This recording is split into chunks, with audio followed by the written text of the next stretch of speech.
Good day, everyone, and welcome back to my YouTube channel. This is Chesa the girl, the one and only girl who gives you clarity on any question you might have regarding people or visually impaired persons. Yo, hi. It's hard to be a visually impaired person. Yo. Yo, yo, yo, yo. I guys, it's very hard. It's very hard because even a story time, guys. So this other day, um, me and my friends, um, we decide to go and get bread. And as you know, makasana mkasikas, like the villages where we stay, we depend on getting the bread from the spaza shop, ne? And I remember we went there, and when we got there, like, hi, we want this bread, and we bought some other things, and we given, and we went back to our rooms because we're like at school. So there's like a spaza shop close by. So we went there to get bread. Yeah. So when we come back, they're like, because it's two guys, they're like, no, no, no, no. You are the lady, umsadi weda, you are the lady, you are a wada, you have to be the one to make tea for us. Okay. I was like, hi, sharp. I made tea, guys. I made tea for me and my friends. Ne? And then I am now taking the bread, trying to divide it amongst all of us.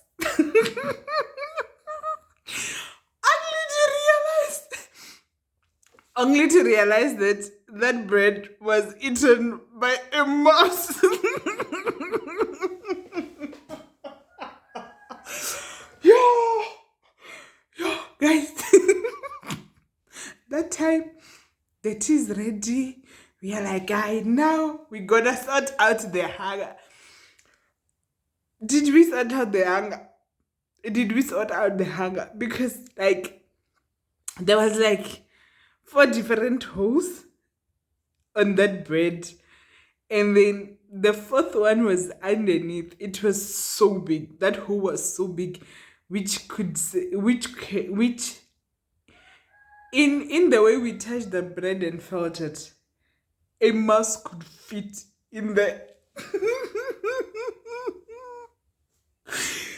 a mouse could fit in that bread, and then I'm like, guys, the mouse can fit in here.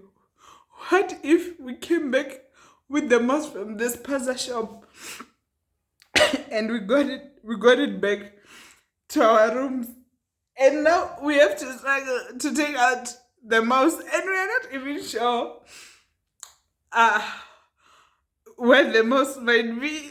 Is it left in the spaza? Is it in the plastic? Or is it come out? Yo, and I'm saying this laughing, ne? But at that time, it was not a matter to be laughed at. If you were there and you were laughing at us at that time, to tell you the truth, we would have killed you alive. We would have buried you alive that day because what? What? And then at that time we have to leave our tea, which is hot and nice. Go back to the spaza to say, look at the bread you gave us. Ne? And I'm sharing this story laughing, trying to show trying to show you guys that it's hard to live as a visually impaired person. It's very hard. It's very hard But there's no other way for us to experience life if we don't experience it as visually impaired as we are. Because we don't choose. We don't wake up and choose to say, Mina, I want to be visually impaired at this age. I want to be born visually impaired.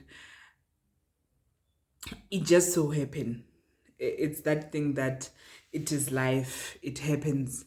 And I was once told that one thing about life is that it goes on. And when it happens, what do you do? When it happens, do you sit down and say, now I will not be able to experience life because uh, I'm no longer sighted? When we are given a bread which has been eaten by a mouse, do we sit down and we cry to say they did this because we can't see? That's why they gave us that bread. Or do we go back and show them that when you sell the bread to us, you have to check whether it's eaten by a mouse, because you know that you have a mouse in here, because it is your spaza shop. So it is your responsibility to make sure that you give us food that is quality, like the food that we need and which is eatable. Because at times we sit down, when things happen, we sit down and we don't do nothing, and people continue to treat us that way because we have accepted that treatment from the very beginning. So as hard as it is, ne, when you sit down and look back at the things that happen, you can see that this is how I have to experience life. And I have to teach others how to treat me as I experience this life, for me to experience it much better. And after that day, we were never sold any other bread. After we returned that bread, we like, my friend, you made us left our tea there by the room. When we get back there, it's gonna be cold. And ever since after that day, we were never sold anything which is not quality. And because what? Because we spoke up. And that's another problem with us as visually impaired persons, or persons living with disability in general, is that when people treat us the way they feel they want to treat us, we do nothing.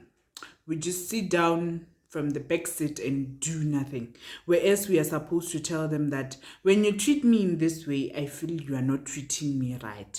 Please treat me in a way like this, so it can be a bit easy for me to live and experience this life, because it's hard. It's hard. Like, imagine that situation when you are like hungry. You haven't eaten the entire day. That time is like 6, 7 o'clock in the evening. And you find yourself in the same situation that I found myself and my friends in. So it's very hard as a visually impaired person to live life, to experience life. And we rely on sighted people to make life better for us. But sighted people will not be able to make life better for us, our experience of life in this earth better for us, if we don't speak up and show them how we want to be treated, and tell them and show them what we want, what we are capable of, and all those things. So it all lies in our hand. It all lies in your hand as a visually impaired, or a person living with disability, to make sure that people around you know how to treat you. And when you find someone who does not treat you the way you are supposed to be treated, you make sure that you leave them with like a brief awareness, or with questions which will leave them to go back and do research and try to know better and know more, because we all need one another. And our lives complement each other's life. If they need us to show them the things, how we are able to do things as visually impaired as we are, as we can see as we are, and we need them to show us where to go, how to go about it, and show us how they do things, as sighted as they are, how to explain things to us, to make sure that we have the picture of whatever we want, whatever we need to know, which we can't know because we are visually impaired. And that's it from me today. See you next week. Don't forget to subscribe and ring the bell. Ring that bell. Ring that. What are you doing? Ring that bell. Subscribe. Press the subscription button. Please press the subscription button. Subscribe, share, comment, like, and make sure that you view all the other videos down there in my channel. And that's all from me, your girl, today. See you next time, same place. Ciao!